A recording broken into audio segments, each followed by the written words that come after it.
Content warning. The following podcast contains some very strong language, images of graphic violence and gore, and there is discussion involving sexual assault at the time codes shown on screen or written in the episode description. Viewer discretion is strongly advised.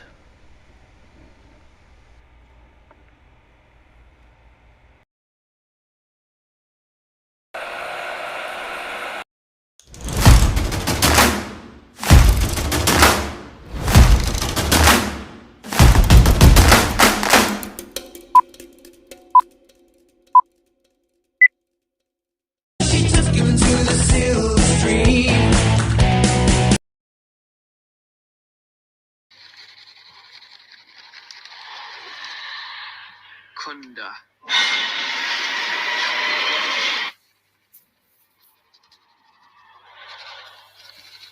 Estrada.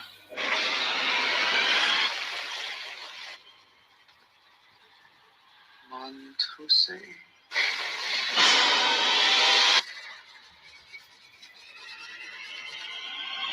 Honda.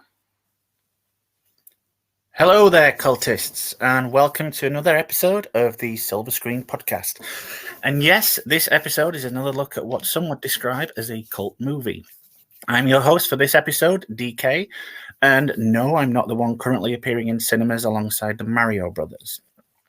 Now, joining me today is the usual host of the Silver Screen Podcast, whose turn it is to take a little easier this week and put himself in the guest hot seat, Michael Wilson. How you doing, Mike? We're gonna get you a review of Evil Dead. How you doing? You all right, fella? I'm doing all right, yeah, man. I'm happy to talk all things horrific as usual. Brilliant.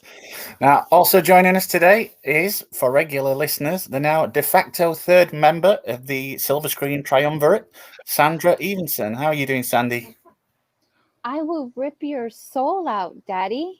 I'm doing good. That was the most unintentionally sinister because you just sounded so sweet with it because you just couldn't commit to being nasty that I was like, that is sinister as heck. Yeah, that it might have been unintentionally sinister. My anal gland kind of snapped a little. Just don't start saying the really extreme stuff that comes up later in the movie because that was very. You see, the thing is, now you've played that recording. We are the podcast is actually cursed, so that explains it. Oh. We've unleashed something, DK. It's in here with us. Thank God. Thank goodness it's across the pond. No, it's here digitally. It's like that movie Host. John Lennon famously once said, "Life is what happens to you while you're busy making other plans," though the original quote can be traced back to Alan Saunders, just for the pedantic out there. And that's definitely something we can attest to here on the podcast. Our first cult episode last year was intended to be a semi-regular feature with plans for 2 or 3 episodes under our belt by this point. But as is the way of such things, that was not to be. Those of you who are returning listeners will know that the first couple of months this year got off to a shaky start with plans going awry. As it stands, the only other episode under our cult banner so far was the Christmas special last year, where we took a look at the Joe Dante classic Gremlins. And if you haven't had time to check that out, please do. That episode, it's not just for Christmas. However, our ability to survive depends on our ability to adapt. And here we are at the show. We've had to do our fair share of adapting in recent times. So while you may have heard us refer to those other movie titles in our upcoming sections, they have been postponed. But rest assured, they will be coming eventually. You may just have to wait a little longer for them. In the meantime, we've got an extra couple lined up for you lucky people. The first of which is the one you're listening to now, in which we'll be taking a good look at Fred Alvarez's 2013 remake / reboot / requel, Evil Dead. Just in time. I do believe it's Freddy Alvarez, but I love that you just called him Fred. Fred. That's what he's getting from me. Just in time for Evil Dead Rise, which is hitting cinemas this weekend. Now, yes, it is. Before we go any further, I've got to ask, because I didn't do so on the Gremlins episode with you, Mike, and this is the first time on a cult episode for you, Sandy. If I had to put either of you on the spot, what would you consider your all-time favorite cult movie And I'm going to go to you first, Sandy. My all-time favorite cult movie. Like, I'm actually drawing a blank. Like, not even one movie is coming to me of all. Just a moment ago when I said I have like many wishes for movies, and then they're just like all drawing a blank. Yeah, we were like, is there any movies you wanted to do next year? And you said to us, I've forgotten the name of any movie ever made. Yeah. What is film? And that's exactly what happened to me right now. I definitely know mine now. Now it's coming Go to on. mind. We'll come back to you, Sandy. What's yours, Mike? Okay. Mine is definitely 1980s Flash Gordon. Oh, nice. Yeah. Freeze, you bloody bastards. Yeah, I'm looking forward to that episode.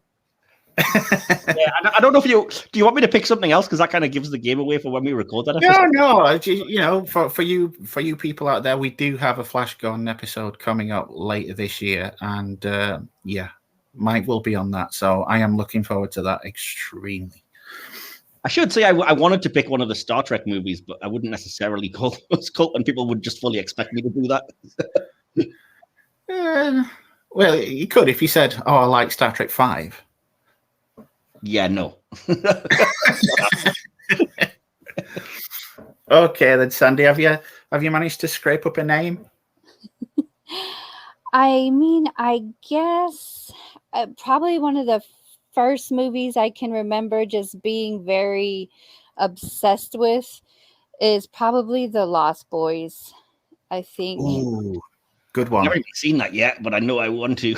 You've not seen The Lost Boys, man? Yeah, you'll not be disappointed with Lost Boys. That is a really good film. It's not quite as good as Fright Night, in my opinion, but you know, okay. It's there. Sorry about that diversion, anyway. That's all right. I was just going to say the soundtrack and everything was great with Lost Boys. I remember even having the cassette tape. It was just so good. And of course, I was in love with Corey Haim at that time, so that helped. Yeah. Jamie Gertz on this side. And yeah, I had the soundtrack on vinyl, and it was never off the player at the time. Well, we're going to take a closer look what we thought of today's movie in just a moment or two. In the meantime, we're going to delve a little behind the scenes on the production. So, Mike, if you're standing by with that lovely lounge music, take it away, if you please. I am. I've tried to pick something that would fit the sort of horror theme of The Evil Dead. So here goes. Let's hope this sounds suitably. There we go. That's not what I was going with. Let me think again. I don't know what. That's the wrong thing. Before you start, there we go. No. There we are. Sorry, that's the wrong one again. This is it. There we go. Okay. I know it's far more, Welcome to Jazz Club, but it's the closest I can get to Sinister, I'm afraid. Right, it's closer to Evil Dead than the first one that came up. Yeah. I thought, oh God, what is this sarcasm? Anyway, thanks, dude. Yes, when the initial idea was proposed for a reimagining of The Evil Dead, while Raimi and Tapper were keen, Bruce Campbell was less positive. He was unhappy to pass on the role of Ash to a new generation, despite Raimi believing an up-to-date remake could work. Campbell finally got on board with the idea once he found out that the film would feature an entirely new slate of characters and Ash would not be recast. Right, too. Now, Alvarez initially pitched the movie as having the audience watching something they're not supposed to be watching. So, it's a fine line there. Just be thankful it did as well as it did. Now, 95% of the film was shot in chronological order, as the level of blood and violence increases as the film progresses. By shooting in order, mostly, the crew could throw blood and other bodily fluids, steady, around the set and not worry about having to clean it up as they went on. One of these fluids was fake blood, 70,000 gallons of the stuff, 50,000 of which was used in the final scene alone. When you compare this to the 200 to 300 gallons used in the original, that's quite the escalation. And one here for you, Mike. I know you love this kind of thing. If you take the first letters of each of the main characters, David, Eric, Mia, Olivia, and Natalie, the letters spell out demon. Oh, that is genius! I never knew that. I love that. I know. I did that just for you. Now, eagle-eyed viewers may have noticed, I wasn't one of them, that if you pause the movie at 2 minutes 25 seconds into it, over the shoulder of the burning girl, you can spot the face of an angry demon in the flames. And Natalie, try that because I didn't see that either. Yeah, and Natalie, poor Natalie. Apparently, she wasn't always a cardboard standee for the first half of the movie. In the original script, it's alleged she talked a great deal more and had more characterization. I mean, couldn't get less, including delving into the story of how she and David met.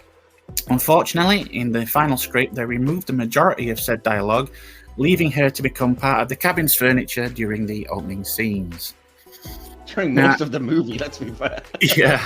Now, it seems to be in a trend during editing with this, as many of the clips used for the trailers and in Mike's avatar here, heading up to the movie release, were removed from the final picture or were altered for the final version. Though that's not uncommon these days, as it seems to be more and more prevalent in today's releases. And yes, I'm looking at you, Marvel. Now, Channel 4 in the UK premiered the movie on terrestrial TV in 2015, which featured an alternate cut of the movie, running an extra 4 minutes and 10 seconds.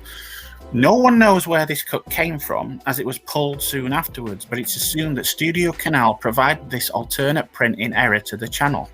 And as Mike knows all too well, tracking this version down can be problematic. It does exist, though. You can get it, but it's got to be like Finnish import or something. Yeah.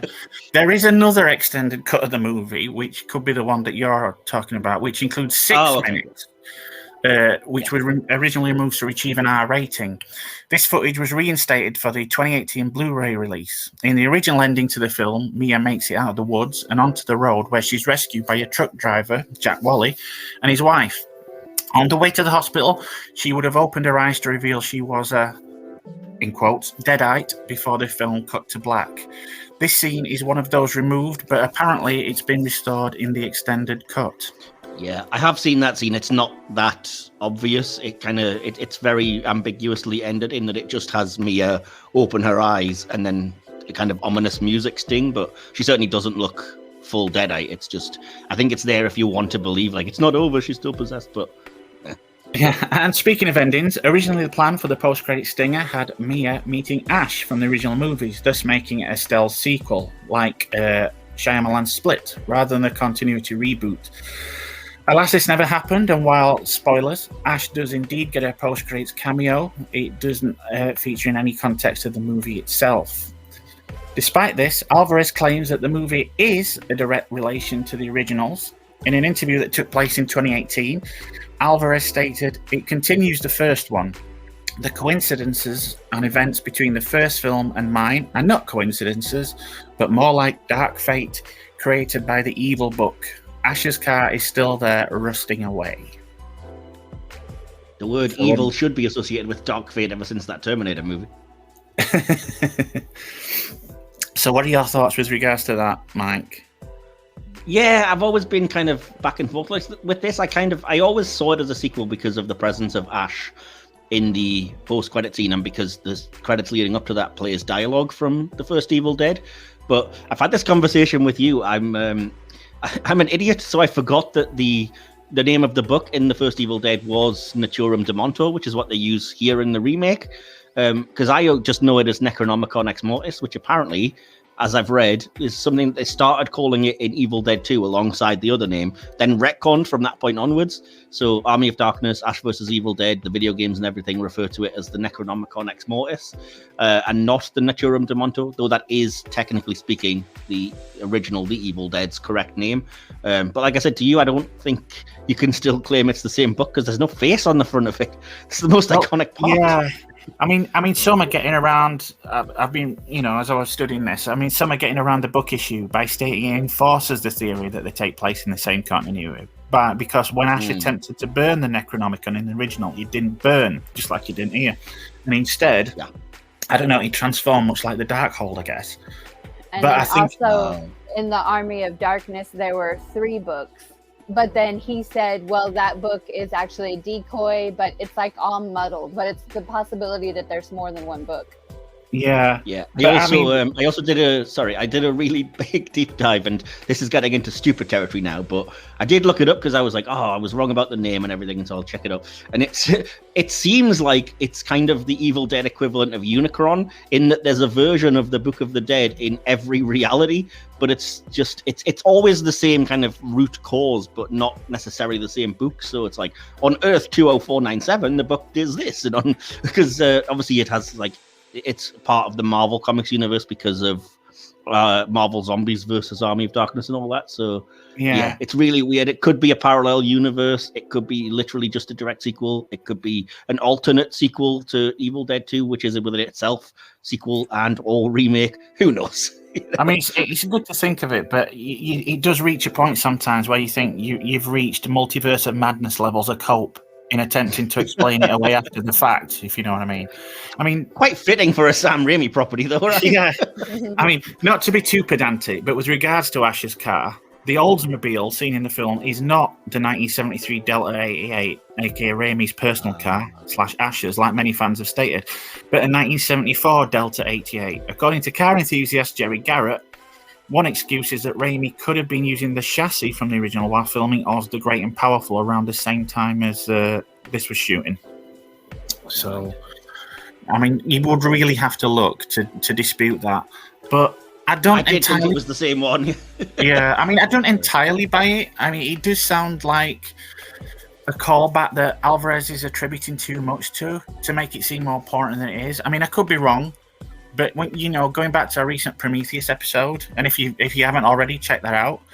But studying the many statements Scott came up with for that movie, whatever you think of it, and now this, I'm just more and more convinced that many directors just really don't know what they're talking about a lot of the time. I mean, when it was originally in the can, prior to moving on to the Ash vs. Evil Dead TV series, Raimi, Tapper, and Campbell did state that this movie was within continuity of the original, with a plan to make Army of Darkness 2, calm down, Mike, followed by a sequel to this one, and then one final movie with both Mia and Ash. Universal then passed on Army of Darkness 2, and in its place, we received the TV show.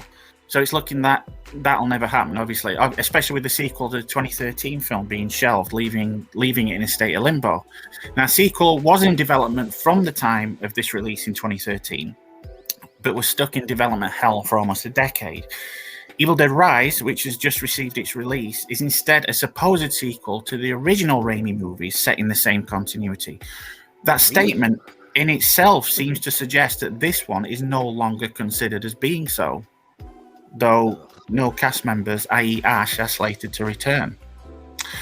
And yeah, that's pretty much it. So that concludes our behind the scenes section for this episode. So Mike, please drop that music like you'd drop a deadite with a boomstick.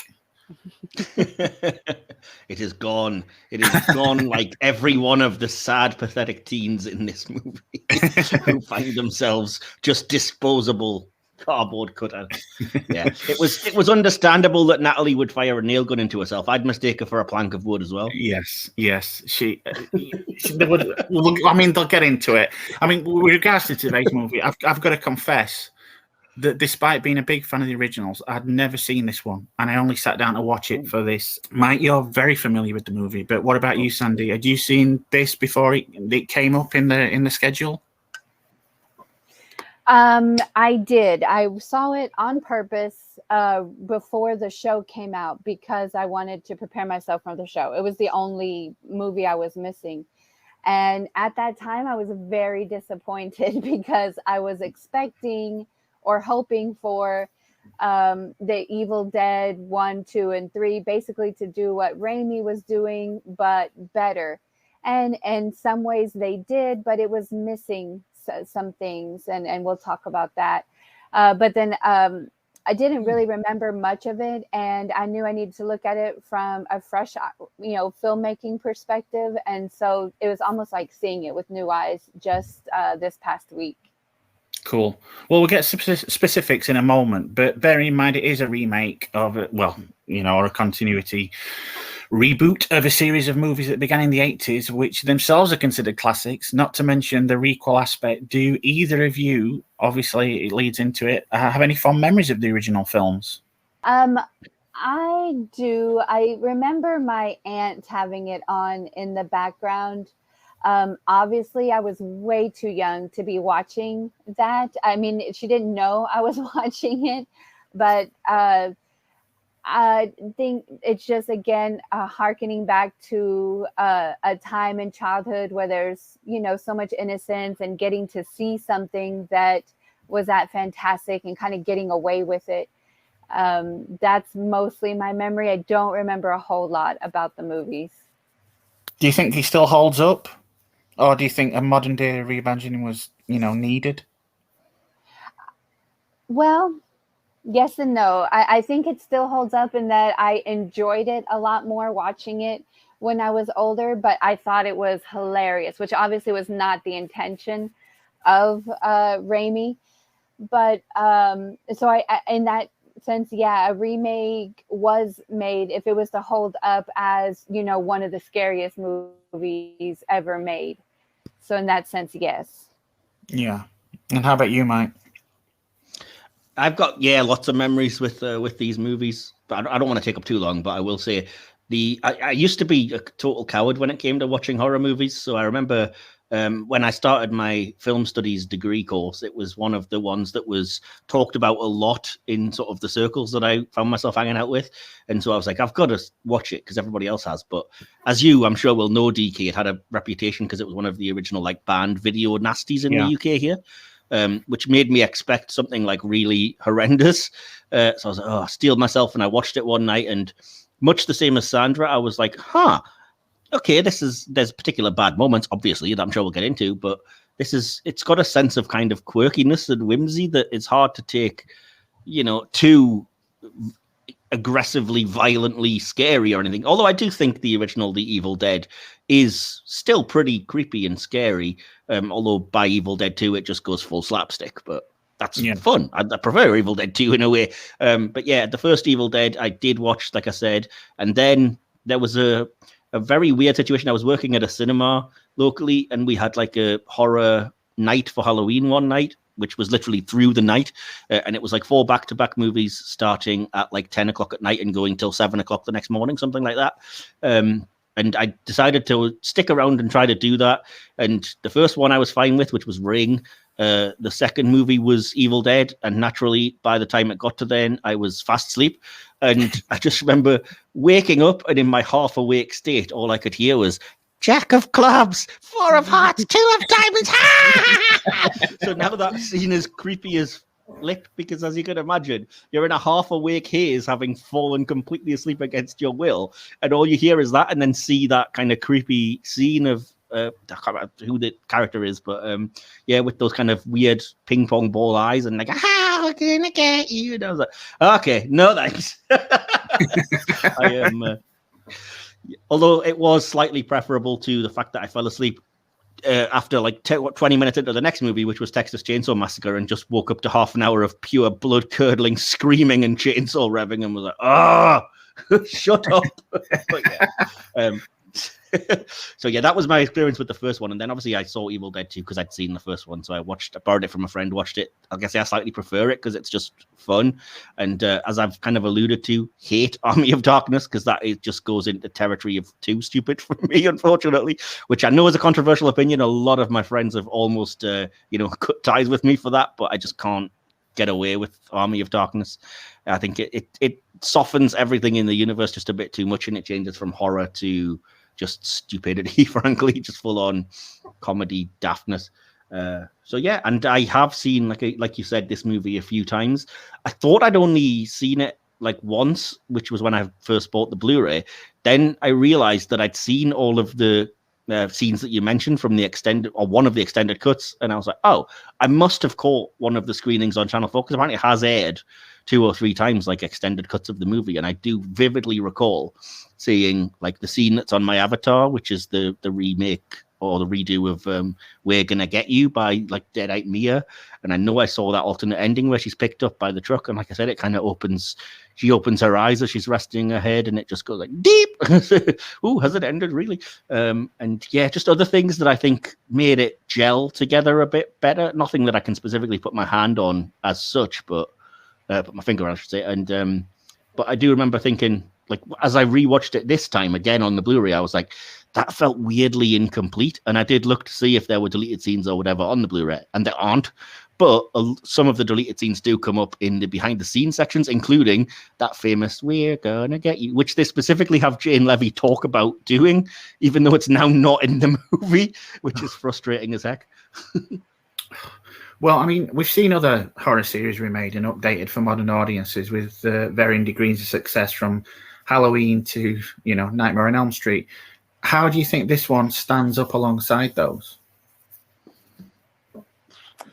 I don't want to say too much because it will get into what I'm saying on my review, but I do think as a remake of that, which it kind of is, I like that they completely changed a lot of things. Like the analogs for characters are entirely different. You can still see what they were aiming with, like Mia is the analog for Ash, and yet that is so different from anything that you expect.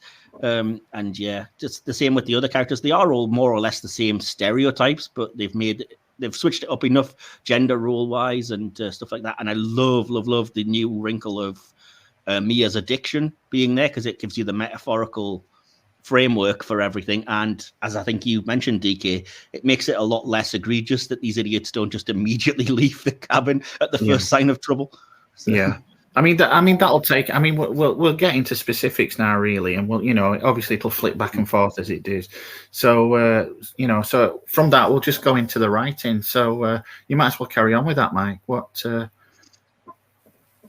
Yeah, well, like I said, it's I do love that this one, unlike the original, which doesn't do this, but it's something that I like in horror. Like I said, works on the metaphor level of.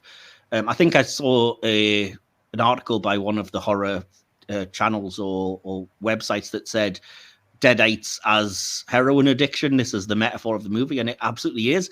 And I kind of love that. I love that, like, the original Evil Dead doesn't hurt it that it doesn't really work on a metaphor level, but I like films that do, like the original Dawn of the Dead. It's zombies as consumerism, for example. So I kind of like when you can work in that area. And viewing this movie a few times now with that in mind, it's kind of awesome to me how much of it really does play into that, which, I could talk about a few different things, but certainly I don't recall, other than Army of Darkness, which, as I've mentioned, not a fan of, I don't recall it ever being the case that Deadites would copy a person before and that they would face like an evil version of themselves. And I was like, well, that really plays into me of the idea of Mia is quote unquote her own worst enemy, and this concept of you've got to face your inner demons, in this case personified literally, and I think that plays into the idea as well that I love of like making Mia the main character a la Ash, but also the main antagonist, which was a different character in the original movie, because it is literally her fighting against this addiction and these demons, even though it doesn't explicitly spend a long time dealing with that. I think you can't deny that undercurrent is there, and that is kind of the point of, I think, what they're trying to say. Yeah, I mean, as you mentioned, I mean, yeah, doing the cold turkey thing and trying to counter that by remaining for her own good. They subtly, got around that. There's a bunch of idiots here, and they won't leave. I do like that they played on that angle, and that the thing she saw could be because of a predicament, and it's not, pat her on a hand, you're just seeing things, dear, kind of thing. And I did like that bit, although not so much on the just basically turning up and finding an altar in the cellar. I mean, most would be out of there like a shot, cold turkey or not. I can buy it, I can dig it, because it's weird stuff, but as they said, your assumption would be maybe it's just people that were into witchcraft and stuff that had stumbled upon the cabin. I don't think you'd immediately, especially knowing that they're there for Mia and they've got to do what they can, I don't think you would immediately run off after that. And at least they do sort of, once things do kind of really hit the fan badly, they do say, something's happened, it's terrible, we're going to get you out of here. And even when she scolds herself, they try to get her to a hospital. So it's not like they're, immediately negligent. I just think I like that, because like I said, otherwise it would be a question of the moment there's the first hint of anything like that, you would think, nah, we're going. but now you can't have that because, like I said, I think it's clever that the film also mentions they've done this before, and Mia just quit straight away, and she'll try anything to get you to leave.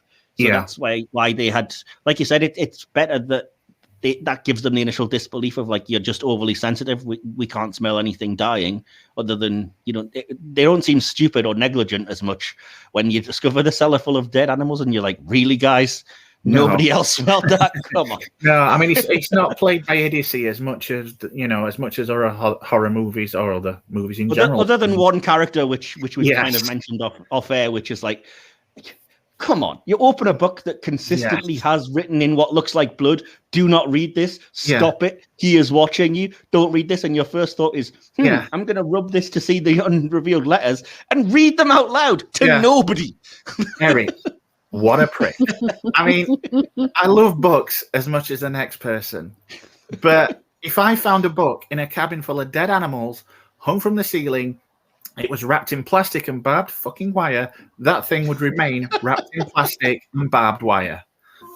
Exactly. The moment you have to get wire cutters to open it, and then you start seeing that sinister imagery, I'd be like, nope, bye. Your curiosity would not get the better of you, though? You wouldn't just be, you wouldn't just like need to see what that was all about? Not if it looked like it's shown in the movie here. You'd actually believe that they were that it was an evil book and not just like something some crazy person wrapped up. Not necessarily, but like I said, look at the images that are in it. I wouldn't want to see any more of that. The moment it shows you the first like illustrations of people cutting off their face or burning themselves and stuff, I'd be like, well, I've had enough of this. I don't need to see any more from this. It's not just that he tried to look at the writing and then thought, nah, screw it. He traced it. Yeah, you know, I mean, because it had already been removed. To be an idiot. Yeah, that's the thing. The fact that specifically, like, every page he turned was a warning as well, and he still ignored not just one warning, but about 7 that was, like I said, it's like, do not do this. Don't read from this book. Walk away. Please leave this book alone. Bad things will happen. He is watching you, and this guy's just like, turn the page. Who believes that, really, though? I actually start to after. I actually asked my daughter, because I made her watch it with me because it's very scary. I actually asked my terrible daughter, parent. And the Parent of the Year award goes to. She's 25. She's fine. I asked her, I was like, would you open the book? You know, would you have done that? And she said, no, like, no way, absolutely not. I was like, you wouldn't have been curious. She goes, well, I would have been curious. She goes, but I would have made someone else do it. No, I'm sorry, but no. If I'd have found that in an altar surrounded by dead things, I'd be like, nah, I ain't touching that. Yeah, that's the other thing they already said. It's possibly people that are engaging in witchcraft. So your logical brain would be like, maybe it's some kind of demonic witchcraft spell book or something. In which case, you'd still don't have any business looking at it and don't care. I'd immediately personally try and burn it. I mean, I can't say what I'd do. I'd be so curious. I'd probably be pompous enough to think that I could, stop right before something bad happened. Yeah. But having said that, Sandra, would you, if you did, if you were stupid enough to reveal the letters that had already been removed by tracing and stuff, would you then read them out loud to nobody? Okay, no, because I've seen The Mummy. We don't do that. Exactly. Yeah. See, this is I like in the original they had that recording, and he instantly got around this stupidity. I mean, by this point already, are we supposed to hate who I ended up calling Buried at Sea Eric? I think so, yes, because he has a tiny bit of a redemption arc. So I think right now we hate him, especially because with regards to David, he's just being such a whiny prick about the whole thing. Yeah, but that's the weird part, is that like he starts off being a whiny prick, and I'm with you. I've been like, oh, I don't like this guy, but then I found myself wondering, like, hang on, he's justifiably peeved because like David just did off and left them all. Then he's late turning up to his sister's blooming intervention, cure a heroin addiction situation, and it's like he's kind of got reason to be annoyed. But then, as you said, when he starts being stupid with the book and stuff, you're like, oh, this guy clearly is just a jerk. I mean, it's going into writing territory. Into directing territory. But when it comes to that scene where he's trying to burn the book, the instant he appears on screen, he's framed in such a way that he looks like Chad Kroger from Nickelback. And I just thought, and really they say that a hero could save. And I kept seeing Jared Leto through the whole thing, oddly. Yeah. No, when I couldn't remember his name, I was writing down hippie at first, which felt weird because obviously he's not really. But yeah, I got there in the end. I did read that he picked that look on purpose to give it more of an 80s vibe. Oh, okay, well, kind of figures, I suppose. I think the actor's name is Lou Taylor Pucci, if I'm not mistaking him for somebody else. I'm sure he's a really nice guy, but you know. As I said to you, when it finally got to the point where he was, because he's already a jerk for doing that with the book and stuff, and then he's vehemently like attacking David for not killing his completely, innocent, in this case, sister who hasn't done anything wrong, and it's because of him that she's ended up possessed anyway. And he's like, "Kill her, you coward!" And then when Natalie has done her Pinhead cosplay, taken to the extreme, and starts attacking him, I'm like, "Yeah, good, kill him." Yeah, yeah. It did. I don't know. I mean, the tagline was the most terrifying film you'll ever experience, and I just didn't get that. I was kind of angry. Oh, I did. No, really? Yeah. I'm kind of a horror wuss, so I think, well, not necessarily terrifying, but certainly the most extreme. Like, even as I've been describing this film to people that haven't seen it, because I've been saying we're going to review it, I'm like, there's things in it that go too far, even for me, in terms of like the level of gore or some of the things that happen within the action or some of the dialogue, where I'm like, no, too far, too much. And I did find it scary when on first watch, which that's the only time you can ever find something like this scary, because when you know what's coming, who cares? I think the point of Pride was more the gore, though. Yeah, they should have said the goriest movie you've ever seen, and they might have had a spot there. But personally, I was terrified, though. I was pretty scared. See, I went in expecting to be really terrified. No, it was just, it kind of washed over me, and I don't know if it's down to the characterization. I mean, I did like, as it played with your preconception, that like the switch at the beginning. 1 minute, it's a girl running from rednecks. Yes, I love you that. think she's the victim, and the next, I love that. Mm-hmm. Yeah, I think you're just desensitized, to be honest, dude, because it's pretty bad.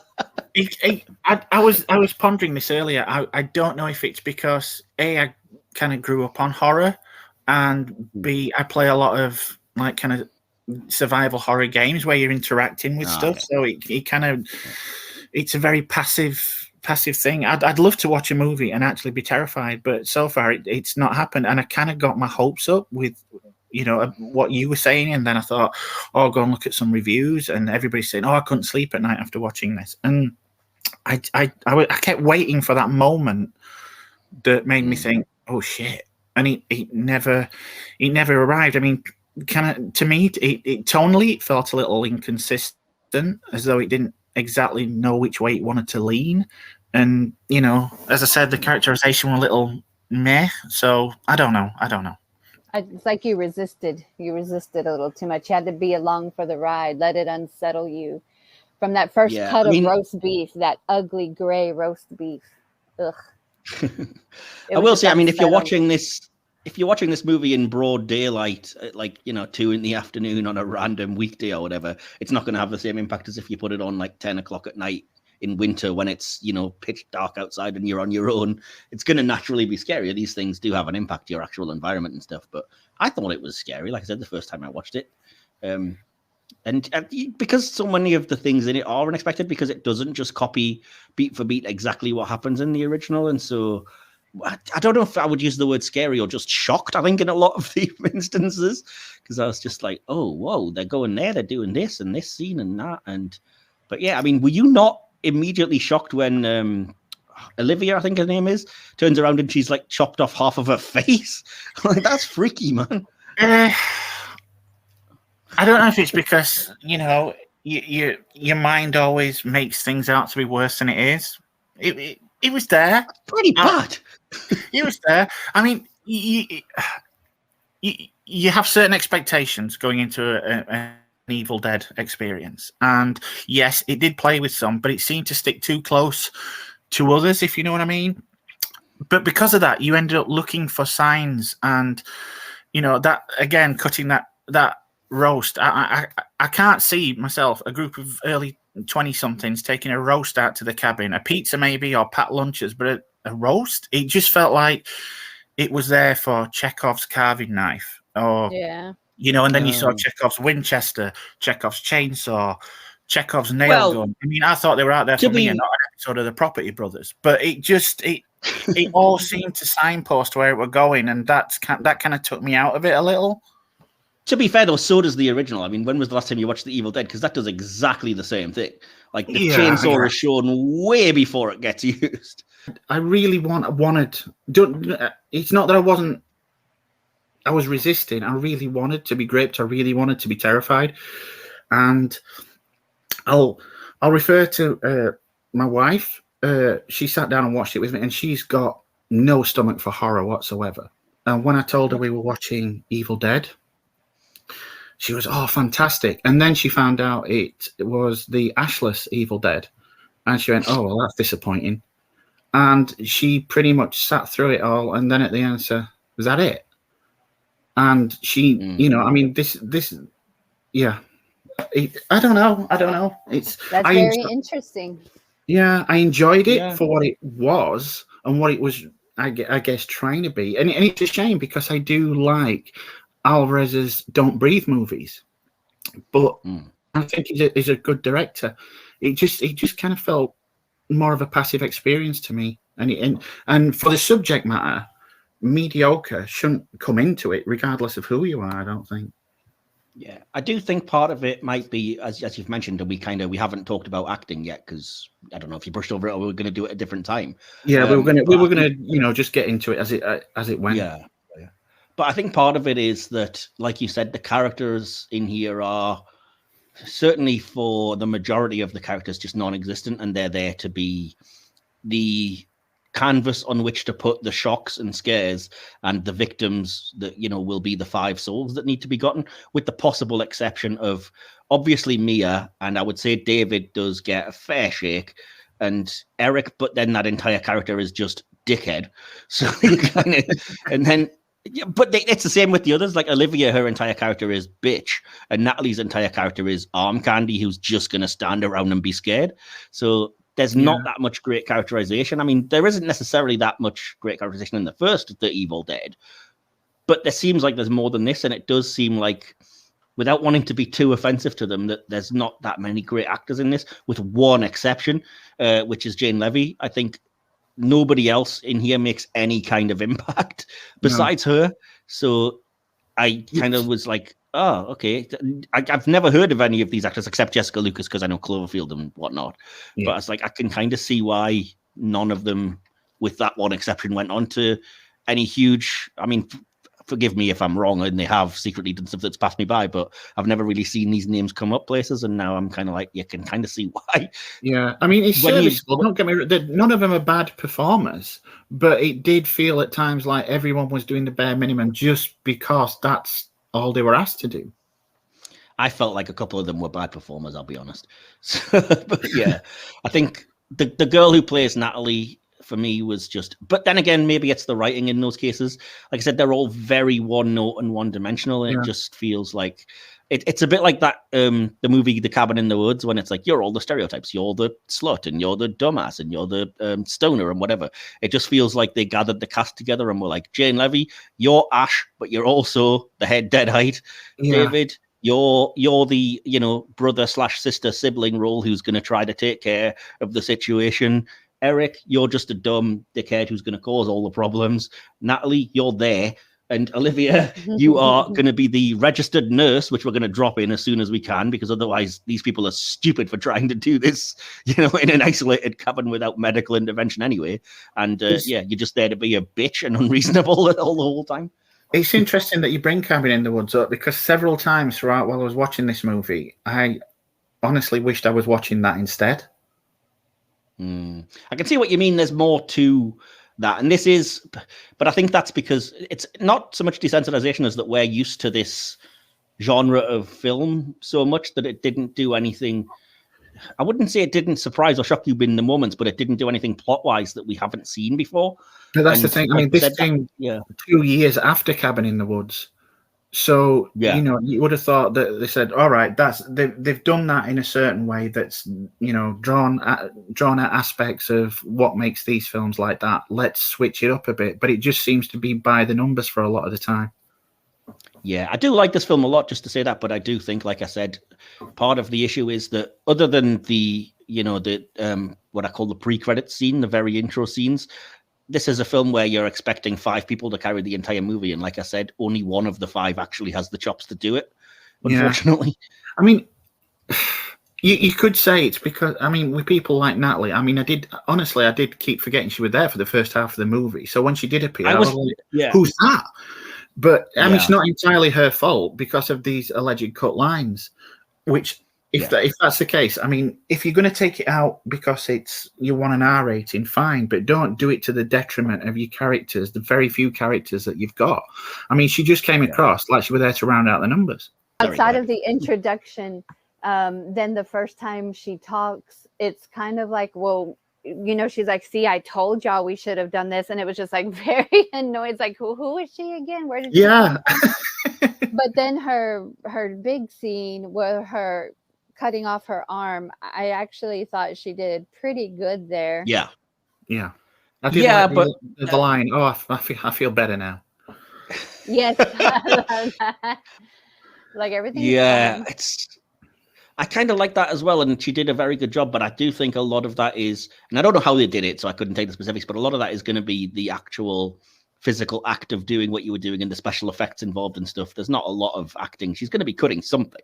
Yeah. So it's very easy to imagine you're chopping off a limb and you would be screaming, and you would anyway, because there's gallons of fake blood splashing right in your face. So, but again, they give her that little touch of idiocy. Like when the cellar doors open and Mia's down there and she's kind of, acting all friendly again. And Natalie goes down and you just think, after everything you've seen, really? See, I was watching that scene every time, and like I said, I've seen this before, and every time I watch that scene, I'm like, the stairs, Chekhov's loose stair specifically came up, we need to repair these stairs, and I'm like, just don't go on the stairs, talk to her from where you are, you don't need to go down there, Part of me feels like some of this script was written with a much nicer setting in mind. I know in the cabin, but as I say, when they're in the kitchen cutting that roast beef and stuff, all hygiene's gone out of the window, God damn it. But at one point, after Mia comes back and her brother says, "Get a shower." Now, I'm just gonna take a little divergent tour here. When I went traveling around Europe, I ended up in Budapest on a campsite, and I had to get a shower in a shower block in this campsite, right? And this shower block was like something from Silent Hill. But I got a shower. I would not have got a shower in that cabin. I don't care how traumatized you are. You would not step foot in the shower in that bloody place.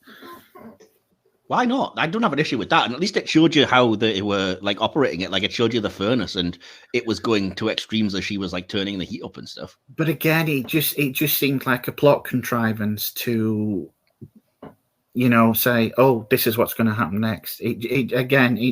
All of it just seemed to be not a Rube Goldberg as such, but it was like it was signposted all the way around. And maybe that's what took me out.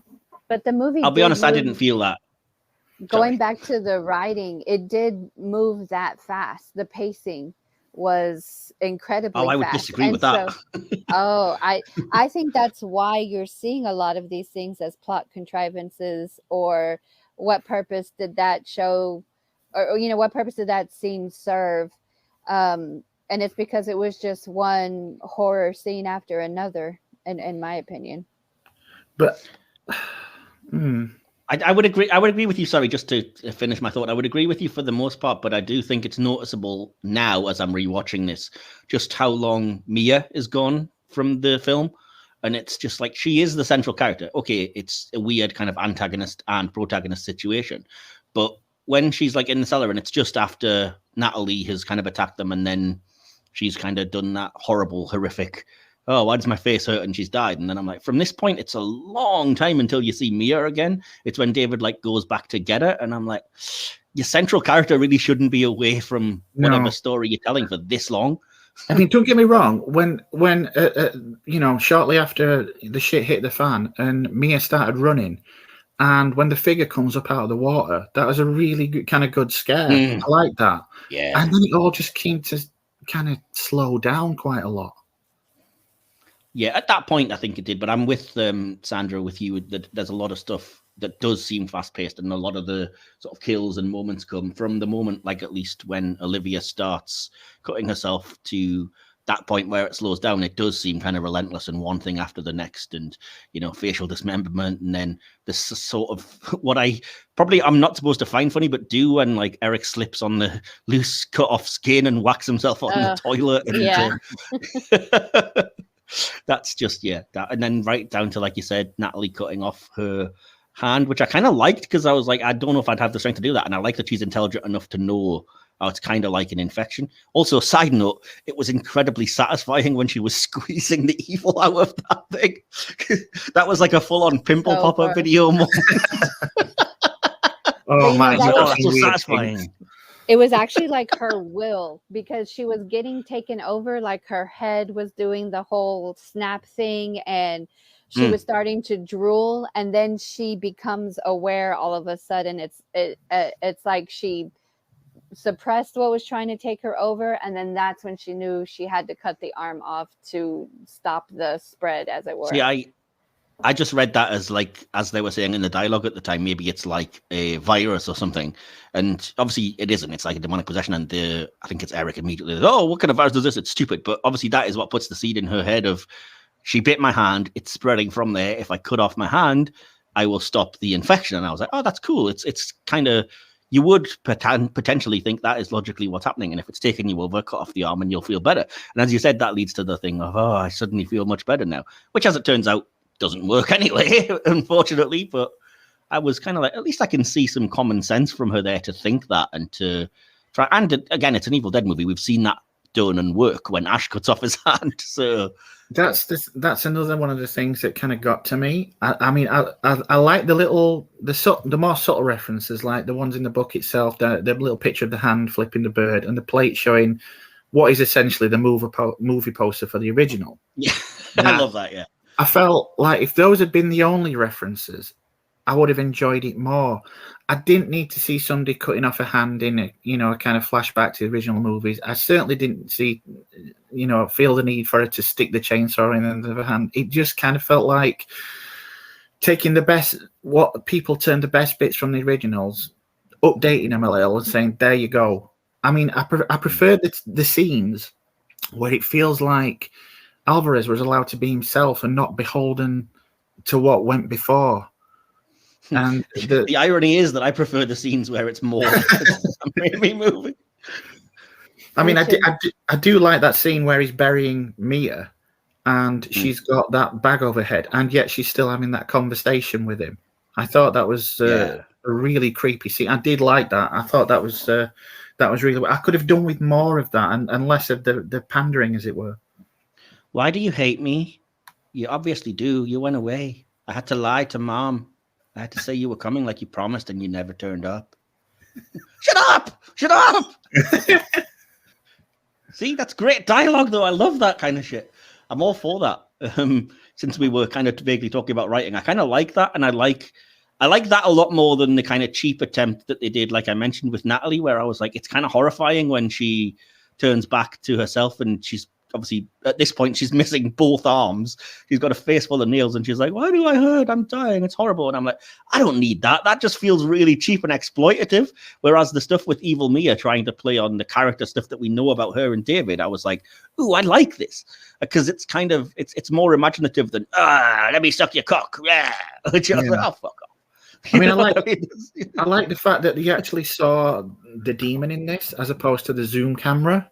In the originals, that they actually had. Well, did you? I mean, you never really see anything other than Evil Mia.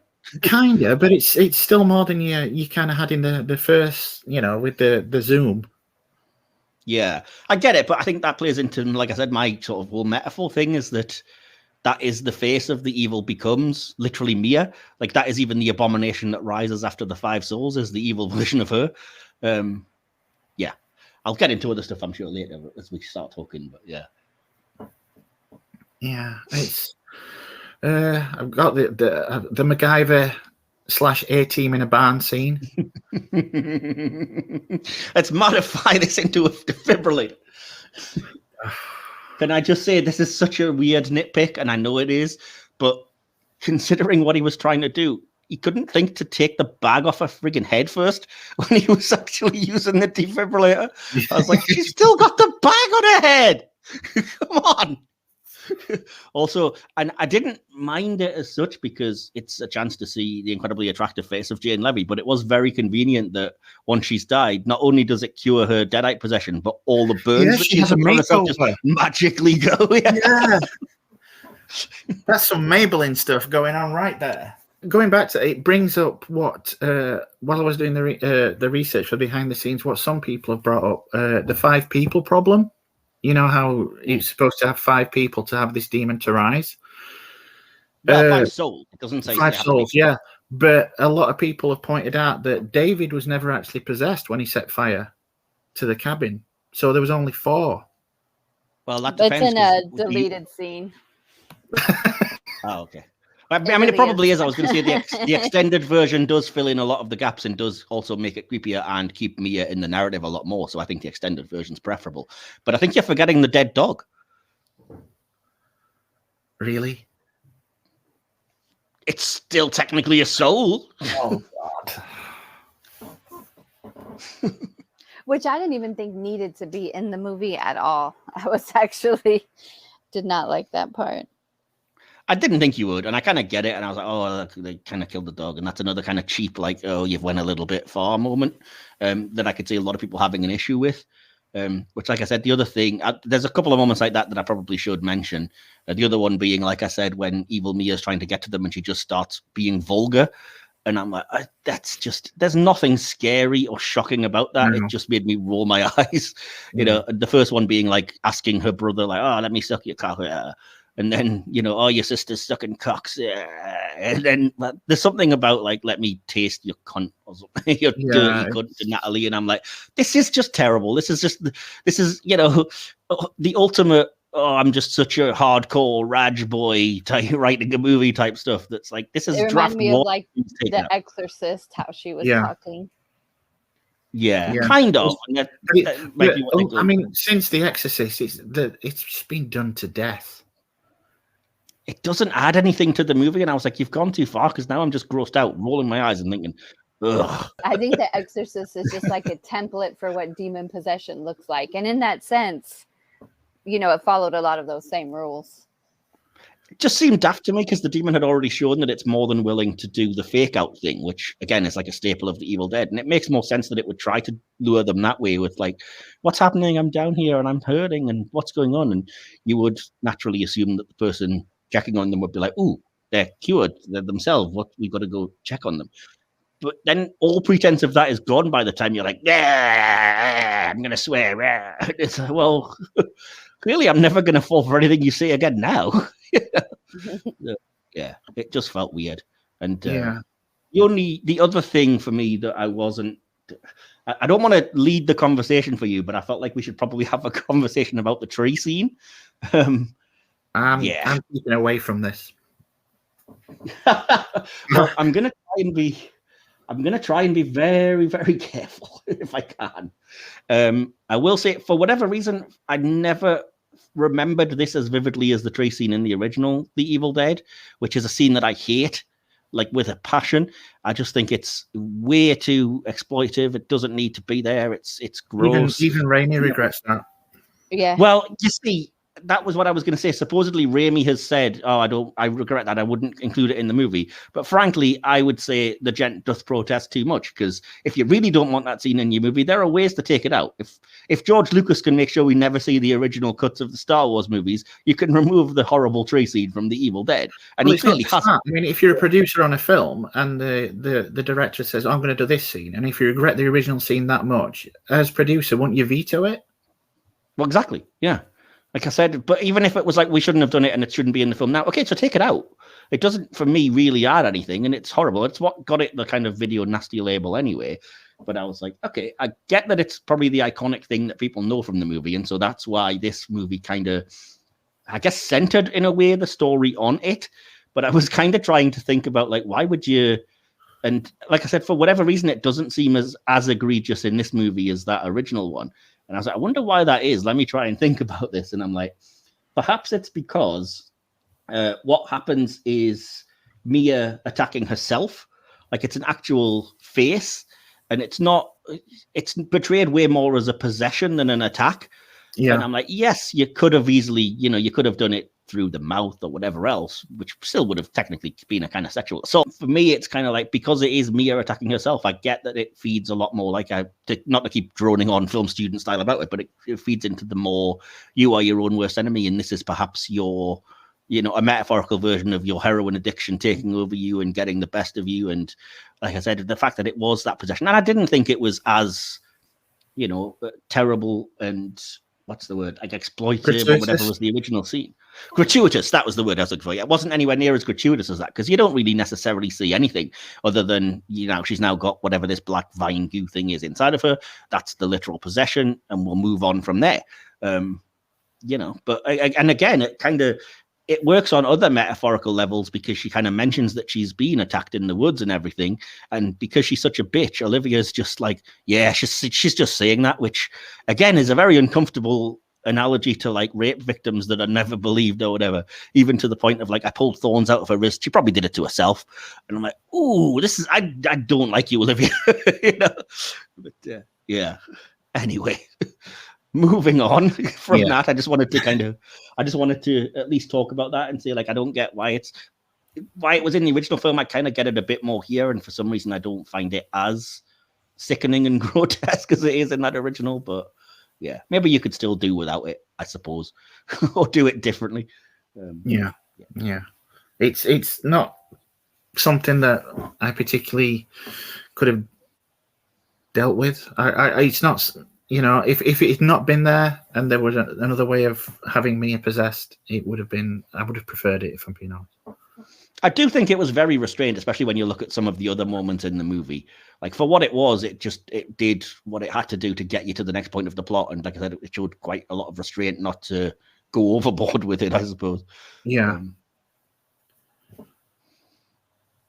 Anyway, talked a little bit about, I just wanted to say I've only got one other note about the acting, so I kind of wanted to bring it up now and just say that I don't know about you two, but I really thought that this film would be Jane Levy's big break, who plays Mia, because she'd previously only done, like, I think it was a sitcom or something called Suburgatory, something like that, which she was one of the co-leads in.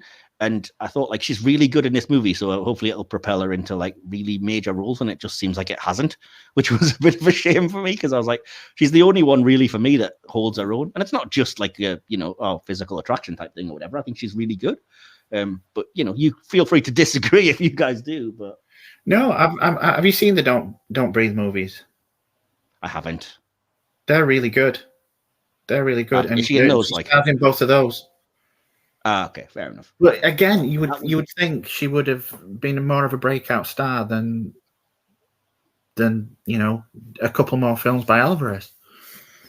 Yeah, that's what I mean. That's like kind of, especially when you look at what the original films did for Bruce Campbell, which she's kind of the analog of here. And it's like, oh, she didn't really. And I was just making notes on her performance, and I was like, there's so little to everybody else's like one-dimensional thing, and yet she's got like incredibly expressive eyes. And when you think of what she's got to do a range of performance that is from like loud and screaming to quiet and like victimized, quiet and sinister. She's got to go from victim to survivor, like Kick-Ass Final Girl. She's got to be between both good and evil, obviously. And I'm like, she does a lot in this movie. She had a pretty good range in this, yeah. Yeah. Absolutely. And she's good at it all. I mean, she's terrifying as the creepy Deadite moment, even though the main scene was kind of cut. She's entirely believable as Mia. You feel really sorry for her, even though, like I said, you necessarily wouldn't, knowing she's an addict and she's tried it before and whatnot. It's weird that you then feel really sympathetic towards her, because we all have our own inner demons, and that's what I mean. It working on that level makes you think, I feel for her. I kind of wanted to get through it and conquer this. And so that makes the ending even more triumphant when the like evil version of her is like, you pathetic junkie. And she says, I'm sick of this. Could have done without her ripping her hand off 127 hours style, but that's neither here nor there. Yeah, it would have been nice had she had some. I'm not gonna be nasty to the actors and say she had some decent actors to back her up. I can't really say if they were decent or not because I just don't think they were given the material in which to shine. Eric and I'm having a claw for my spots here. Eric and David had a pretty good scene when they were talking about when Eric was kind of finished drawing the parallels to the book and saying, "Yeah, I think I'm the one that did this." And they had a scene where David's in denial and Eric's convincing him and telling him exactly what has to be done to stop all of this, and just him working so hard to convince David of what's going on was a pretty well acted scene between those two guys. There were tears, is very upset, very distraught. This is kind of the moment where Eric gets kind of turns the tide, his mini redemption arc that I mentioned earlier, because all of a sudden he's saying we have to end this, right now, we can't just wait till morning and leave, wait for the creek to go down. And that actually was a well acted scene. They did have the material in that moment, but it just seemed very few and far between to me. True, and that's because my opinion was that the pacing was going so fast that there was, then we moved straight to the action. Yeah, I think you're probably right, because it is only a 90-minute movie as well, so there's not a lot of time to get into characterization.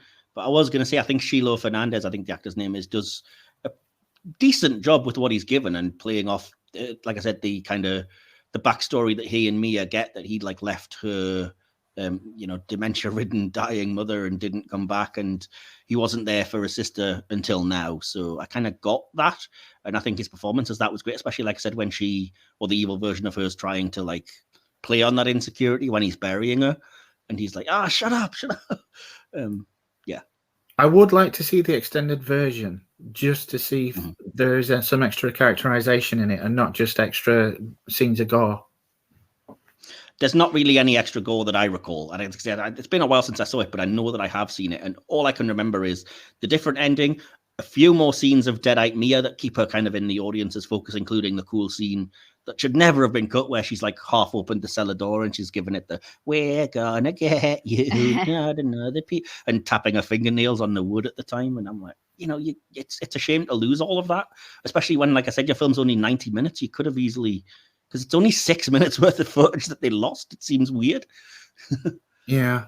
I mean, do either of you guys have anything else to say about the writing, directing, actors? Sorry. I did like the prequel. We talked about that, where they flipped the script there in the beginning, but they're also kind of laying some ground rules. So I thought that was important, maybe for people who hadn't seen the movies. When we first meet the characters, the intros and exposition, I thought it was a bit clunky and awkward at first, but it kind of quickly warms up. And kind of a cool scene there in the beginning when they first enter the cabin, and there's a shot from underneath the floorboards with the light filtering through, which kind of gives you the feeling like there's an evil presence already kind of there, and it's in the basement. So I thought that was cool. I did like the pics as exposition when she goes into the room. And there was, the exposition got a bit clunky again there when she was talking about their mother. And but I did like that there was pictures there kind of showing happier times, showing them all together, also showing, that they've had time at this cabin before. I mean, I kind of thought it was weird that this exposition was taking place in a cabin that they apparently maybe vacationed at when they were younger, but yet it's also set up like we get an exposition in other movies where you're going through her old high school room that she lived in high school. So I thought that was like maybe a little bit weird. But other than that, and then they also set up some high stakes, in the beginning, like she either gets off the drugs or she'll die. We are here. We're going to keep her here no matter what. But then when she's able to grab the keys and run off, even in that moment, it's like they didn't try very hard when they were trying to talk her into staying. I didn't think that held up. But other than that, like I said, they just really do some things in the beginning to start to make us feel uneasy. It does start off kind of slow. there's the unappetizing roast beef, and then she takes off in the woods. She comes back, and we talked about this briefly, that they did throw that in there to where Mia herself was unreliable in recounting what was happening to her friends because of it easily being blamed on her drug addiction and the withdrawal that she was going through. And Eric was piecing it together in the background for the audience, but didn't say anything about it until it was very obvious that there was something else going on there. And that's probably because people would have thought, alternatively, he was crazy. But it started off slow, and then the pace picks up, and then I thought it was just kind of nonstop after that. So as far as the writing, for me, the pacing, the way it was ramped up, I thought was interesting. And then you probably read this in the behind the scenes stuff, but that the film was actually shot in sequential order because of all the blood, that they wouldn't want to worry about going back and having to clean up something for continuity. I thought that was interesting, but in that way, just I think about that, how the film was shot and how it probably lent some atmosphere to the acting in that respect, and that they were getting more frantic. I mentioned a couple of acting parts I thought were good, besides what you guys had mentioned, but I wanted to give the two guys a little bit more credit in that one scene, but it rarely ever slowed down. It rarely ever was in horror, except in that moment right there. That's fair enough. Yeah, I think there's some good points there. What about you, Mike? Yeah, I've got a few things to talk to. First of all, like you said, I was very with you, DK, and as you kind of alluded to about foreshadowing things a bit too much. And I could have done without the scene, which was very on the nose, when she's like, "Are you here to help me? Oh, cross my heart." And then he replies, "Hope to die." I'm like, oh. That was a roll your eyes moment. But I did love the scene where it's kind of the exposition about their mother, because I read so many layers of meaning into it's probably lucky that you didn't see her the way I did, especially when you consider what comes after that. Yeah. I was like, interesting. Cool. I like that. Didn't love the foreshadowing of the lullaby, because as soon as it came up about like, this is the song she used to sing, I was like, that's going to come up again. I did too, see that, yeah. I hate the famous scene of the tongue cutting, because I just don't quite get it, and I don't think we need it, and it makes me icky. So I just don't like that. I'm kind of on board, and I like all of the stuff with the new twists on the law, because again, I don't remember there ever being a case of it needs to specifically take 5 souls to resurrect this abomination and rain blood and such. And I'm like, all right, I get it. That's cool. I'm with you again with it's nice that Eric saves David and gets that redemption moment, and then as he's dying even gets to say, "I missed you, man." I thought that was pretty cool. I like that David is smart enough during the kind of burying scene and everything and her being cruel to specifically say to Mia, "You're not her." I was like, all right, cool. Apparently it's been disproved on Mythbusters that shooting a gas can would blow up the entire cabin, but that's a very spoil-sporty way of looking at it. So, that really is nitpicking. That's this episode's Joel moment. Yeah, exactly. Precisely, yeah. I kind of liked that it was doing the Raimi thing, introducing things like the chainsaw. And I was like, if you doubted that Mia is the Ash of this movie, by the time she picks up the chainsaw and stuff at the end, and it's clear she's the final girl, and then she loses her hand, I was like, all right, I get it now. Like, you couldn't make it any more obvious. And when Eric runs into the shed and he starts to go for the chainsaw, but instead goes 3 shelves up, I was wanting him to get the chainsaw so bad. Yeah. Oh, I can't say I was noticing, but yeah, I did like directing wise. A lot of I've got a ton of notes just about directing, but the first one, which I've written on writing for some reason, is I do kind of love that it ends with like a beautiful sunrise and things coming out nice and stuff. Because, like I said, I did see it as like this could be a big metaphor for Mia's addiction, and she had to go through the ultimate challenge, and all of her friends abandoning or leaving her, which obviously, you know, literally they died, and then she has to face her ultimate evil, which is her kind of dark demons and stuff herself, before ultimately emerging triumphant out of the worst of it, and presumably kind of, I don't know, clean and cured and whatever else you want to say. So I appreciated that little touch of like the sun's rising and everything's good, which is why it's one of the rare instances that I preferred this to the extended cut, which again just seems cheap when you're doing the whole "ooh, is it still over?" But they still do that by flashing to the book and like it's still here, it's not going anywhere. So yeah. Let's see. Directing wise, I'm just going to probably rattle through this. I've got a lot of things that I liked. I like that it's kind of a misty, hazy look over everything because it gives it that, I don't know, nightmare type quality. Lots of close-ups of like body parts, blood, etc., which is, you know, it's a common thing, but you could say it's perhaps a nod to the original. The drive to the cabin, is just like the original The Evil Dead and very reminiscent of The Shining with the kind of ominous music and the winding roads and stuff. So it's very horror. Love all the shots of like light beams through the cellar as you're watching from below, and a lot of shots that could be POV of the demon, as you were mentioning, DK, because it gives you the audience the kind of like, whose eyes are we seeing through? What's going on here? Kind of tension. I think that was Sandy actually. Oh, sorry. Yes, as you were saying then, Sandra. Sorry. Quite all right. I love that they do a near subliminal shot that as the force hits Mia, you see evil Mia for like a fraction of a second flash in the frame, I guess. And I was like, I appreciate that. That's cool. It's not quite subliminal because you register it, but I was like, it's cool that they did that. And that's how she kind of gets hit and she vomits and, you know, everything. Great cool shots on the road when the car crashes because it sees like evil Mia. As you said, DK, the shot of the evil version like rising from the water is supremely creepy and scary. I love it. Yeah. I noticed, again, to put on my annoying film student analyst brain, I noticed an awful lot of shots of reflections in this movie, which again, I think plays into the theme of, you know, you've got to face your demons, you're your own worst enemy.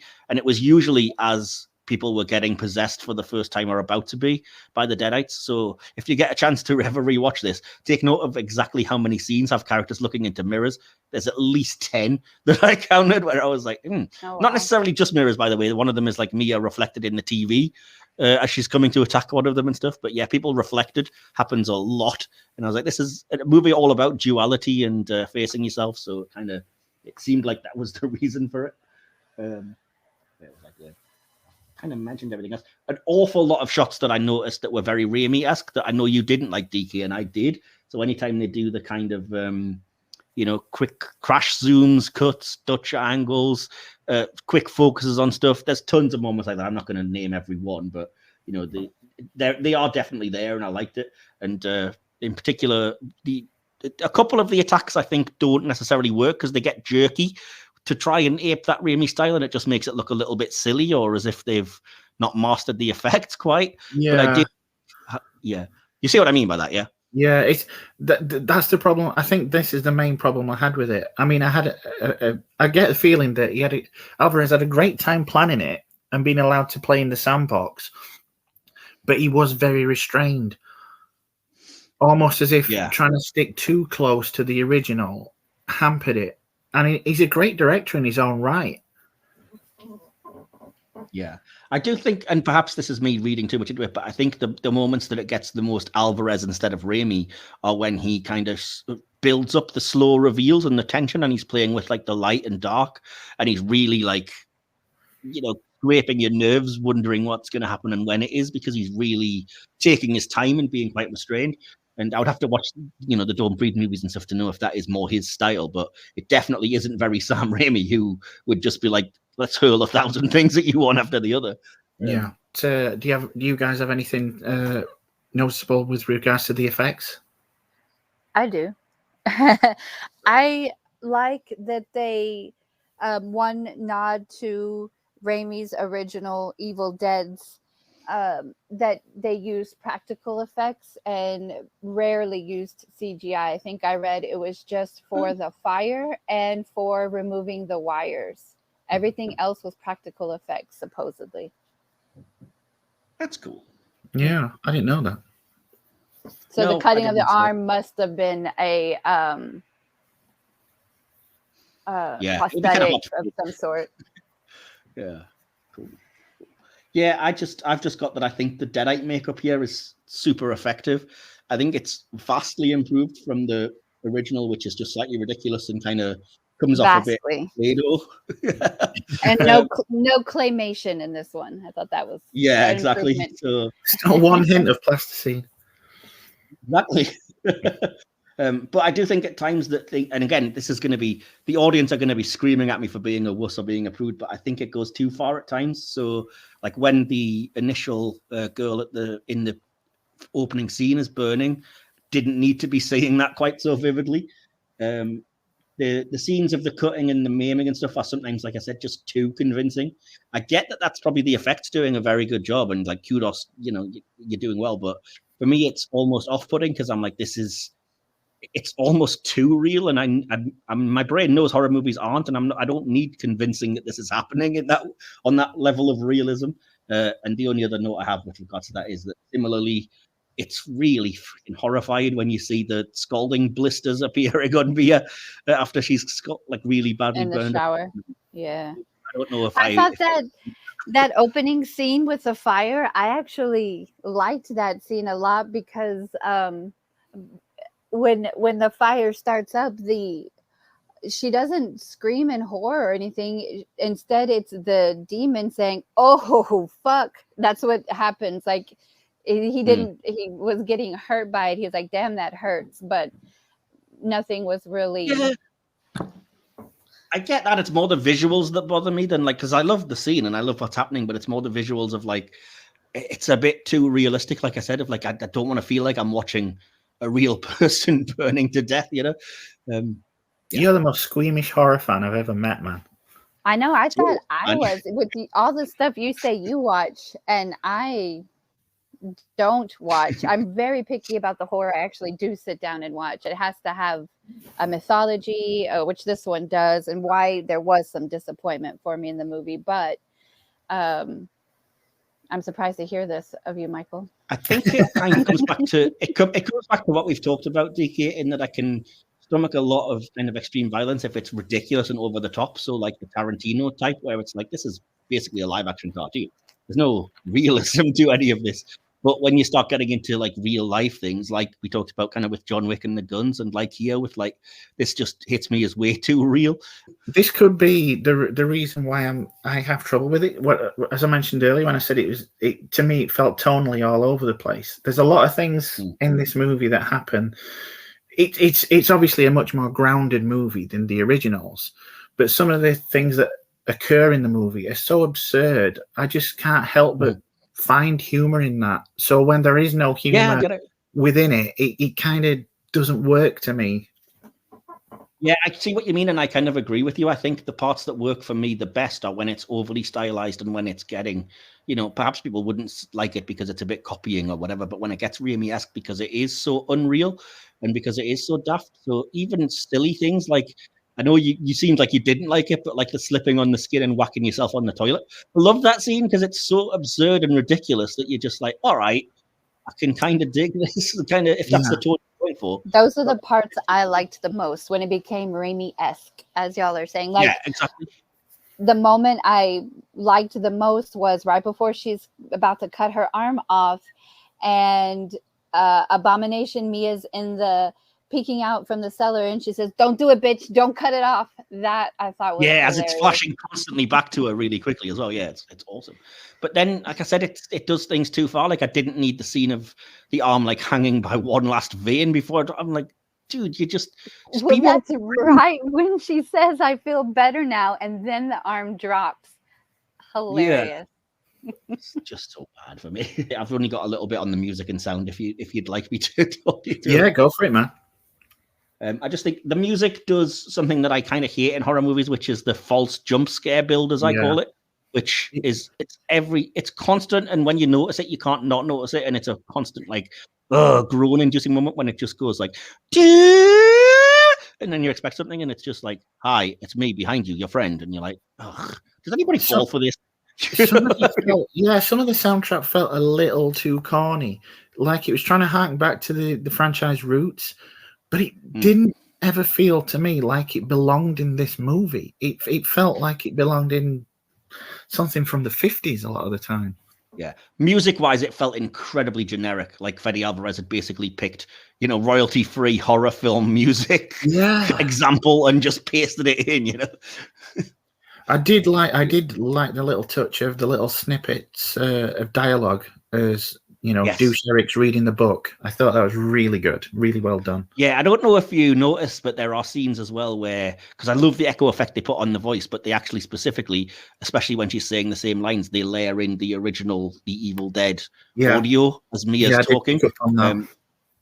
Yeah, so the most noticeable one is the "You're all going to die tonight." And I was like, oh, I recognize that line so vividly that I can hear the original, like low in the mix there as you're saying it. Yeah, exactly. It means it's that time again. I'm going to go around, ask your favorite character, moment, or scene or line from the film, and then before we get to conclusions, we'll have a look and see what the audience had to say, if anything. So first of all, we'll go for favorite character. So on this, we'll start with Sandy, then Mike, and finally myself. So who's your favorite character in this, Sandy, and why? My favorite character, going to go with an obvious one again, is Mia, just because she goes through so much in the movie, but then also ends up being the heroine, ultimate survivor of the movie. Just lots of strong scenes to be in. Just liked her the most, although an honorable mention would be Eric in the second half. I just thought his little redemption was good and deserved, and I was happy that he got that moment. That's fair enough. And you, Mike? Yeah, I'm going to be equally obvious in saying Mia, because as I've mentioned, I've already talked about how good the acting performance is and how much you feel for that character. I really I went along completely with her glorious rise to like kick-ass final girl.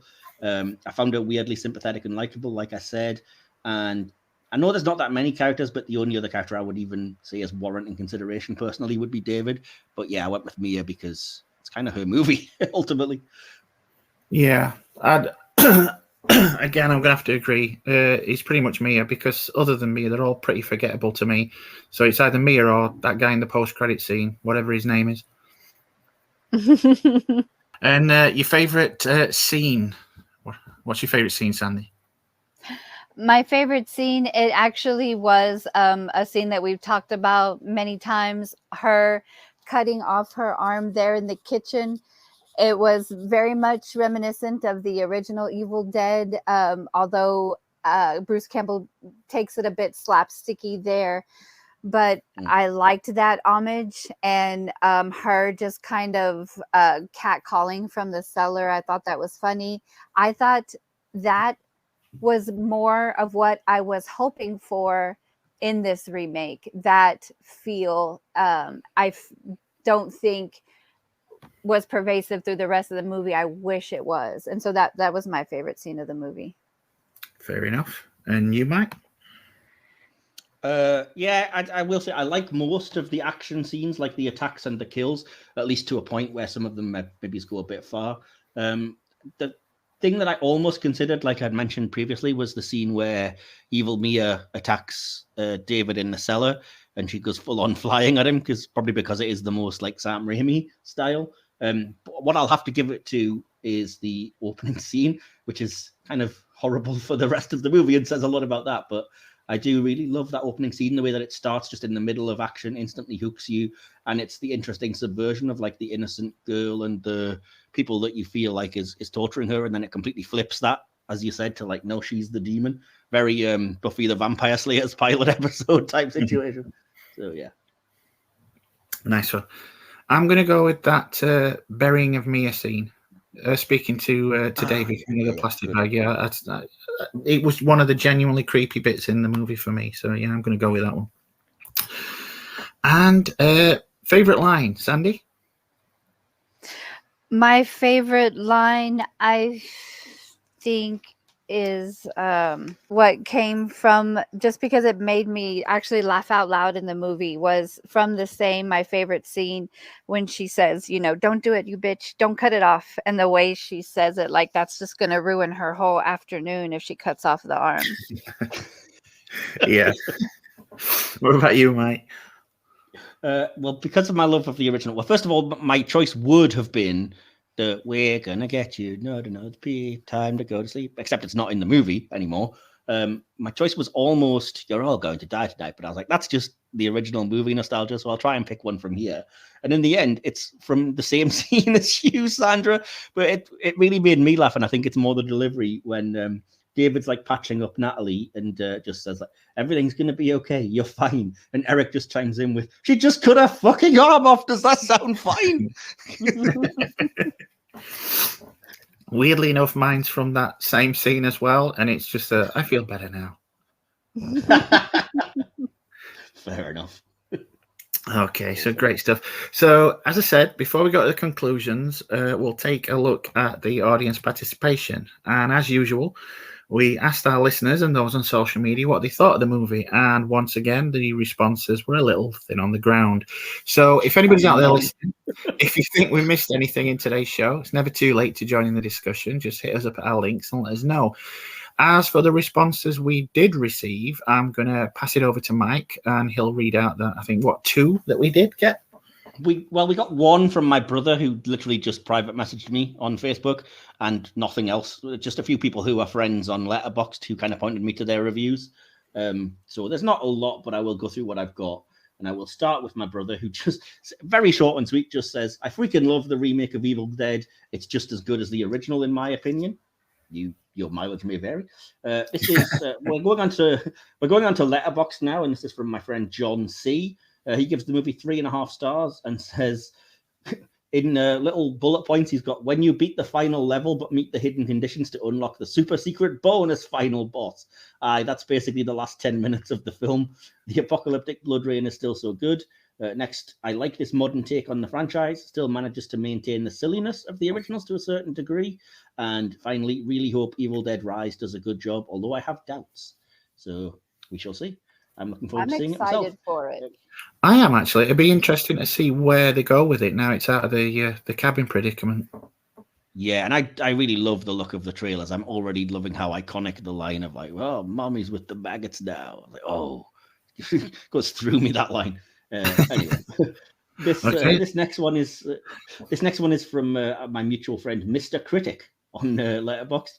He gives this movie 4.5 stars and says, they don't make horror movies like this anymore. Let's start off with the fact the film has some of the best blood, guts, gore, and grime of any film I've ever seen. I saw the theater released cut, and I've learned that there's an unrated cut now that I'll be searching to buy. This movie actually has characters I care about, really. This film subverts horror expectations. Instead of a bunch of sex-loving teens go out to a cabin and get murdered, we have a bunch of friends helping their drug-addicted friend not to relapse, who get murdered very graphically. Although there are some dumb character decisions here and there, which is something I can look past if the movie is as good as this one. They aren't the most compelling characters, though. Not yet. This movie doesn't do too much groundbreaking except the blood rain scenes, as in the top 3 of most gore-filled scenes ever.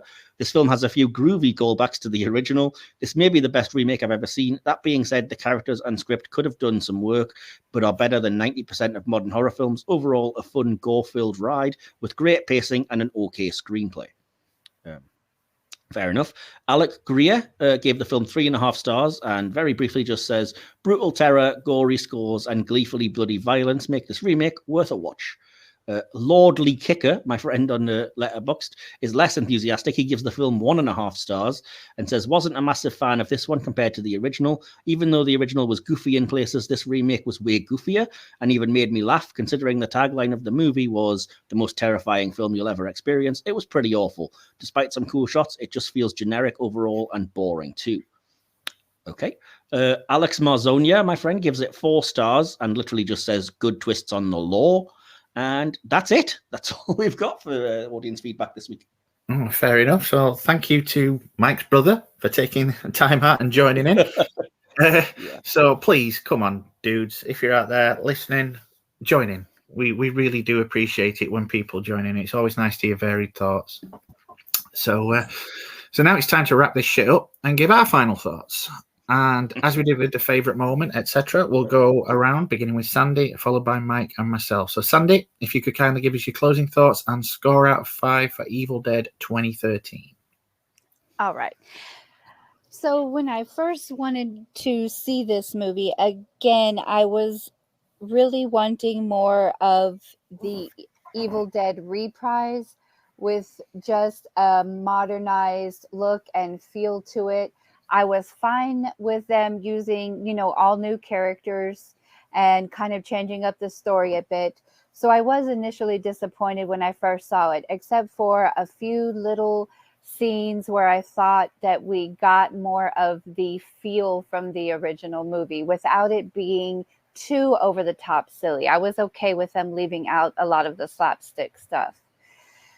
But putting my own feelings aside about it and looking at what the film was trying to do, which was capture more of Sam Raimi and Bruce Campbell's original vision as far as their filmmaking, using all the blood, I think in Evil Dead 2013, something different accounts have anywhere between 50 to 70,000 gallons of blood used for the film compared to the anywhere between 1,000 to 1,500 gallons of blood used in the original film.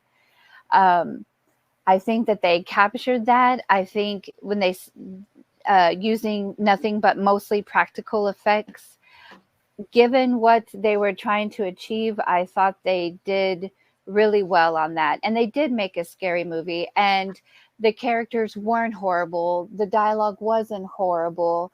The filmmaker took making this movie seriously, and I appreciated that about the movie. And so for me, I would give it a 3.5 out of 5 stars.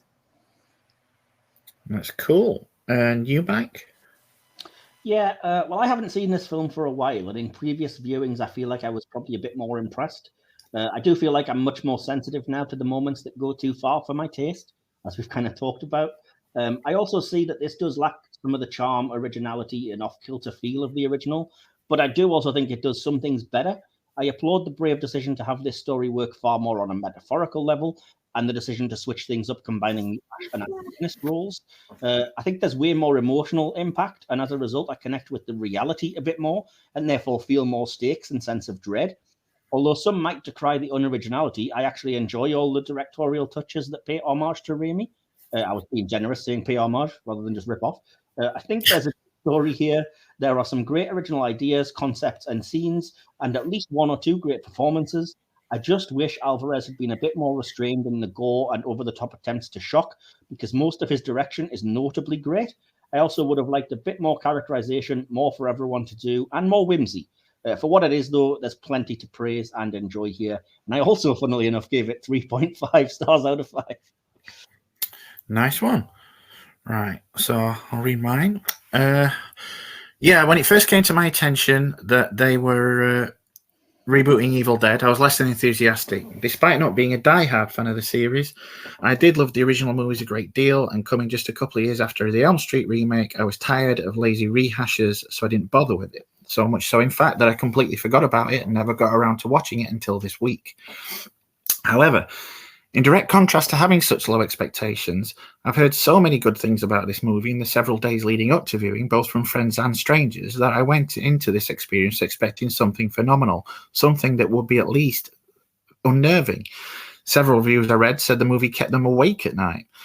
And the marketing made out that it would be the most terrifying film you'll ever experience. But nevertheless, I was disappointed anyway. Despite my best intentions to enjoy it, it didn't make much of an impact. The characters seemed uninspired and underused. The direction wasn't particularly striking to me, save for a couple of scenes which take some good creative decisions. And the callbacks, which to some may have seemed like cool Easter eggs, came across a little like a cheap way to get liked from nostalgia alone. It was too grounded to feature humor in the proceedings and too absurd to take entirely seriously. Don't get me wrong, I didn't hate it, but all in all, it wasn't as much fun to me as the originals. Now, I'm fully prepared to admit that it's very much a me problem, and I'm looking at what came before with rose-tinted spectacles, as well as expecting to be blown away by this. But despite not feeling like it was a waste of my time, it all just felt a little forgettable to me. And really, when it's an Evil Dead film, that's the worst thing it could be. And I've given it 3. So that gives us 3.3 recurring for I the like average score. Yeah, awesome. Nice one. How very random. It's a Yeah. cursed. It's a cursed number for the cursed podcast. I know, right? What if it had been 6.66, which is virtually it's halfway there. That would have been good, considering we only got up to 5. But Yeah. so there you have it. Once again, you've heard our thoughts. Do you agree? Disagree? Let us know on YouTube or social media. Links are in the description. If you have anything you'd like to share, then don't hesitate to get in touch. All that's left is to thank my fellow survivors. Sandy, did you enjoy your time today? Yeah, I made it. Yes. Well, thank you once again for lending some credibility to this thing. Is there anywhere online the listeners can find you? Just on Mike's Discord. Okay. And what about you? How was it for you, Mike? Anything you need to get the word out anywhere? No, not really. Just I've had a really good time. Sorry, I talked a little bit too much. I think at times over Sandra in particular. I think we both. just I think passionate. Sandra had to fight to get through.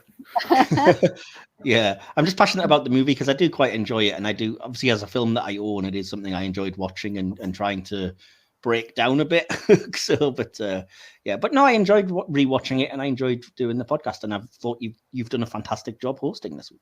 Oh, cheers, mate.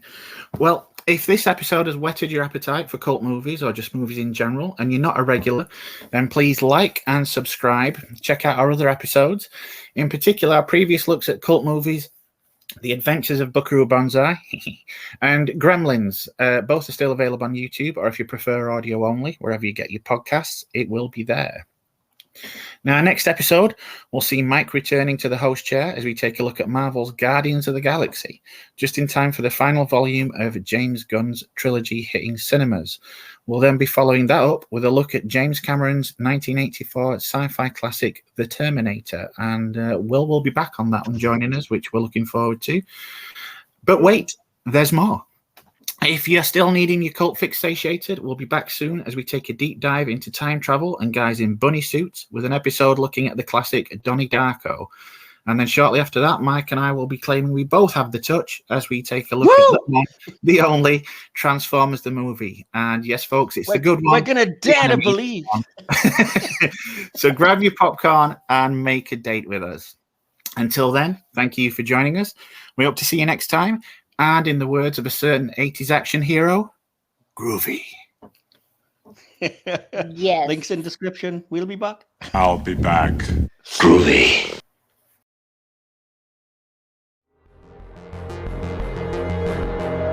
You have been listening to the Silver Screen Podcast, hosted by Michael Wilson and DK. Created, produced, and edited by Michael Wilson. Behind the scenes sections and additional material produced by DK. Music by Timeless Journey. More information can be found at soundcloud.com/Timeless Journey.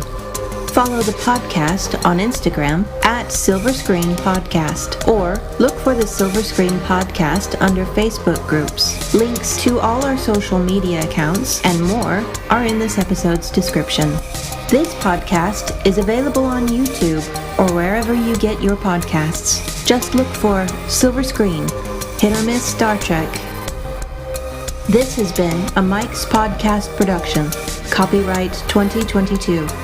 Thank you for listening.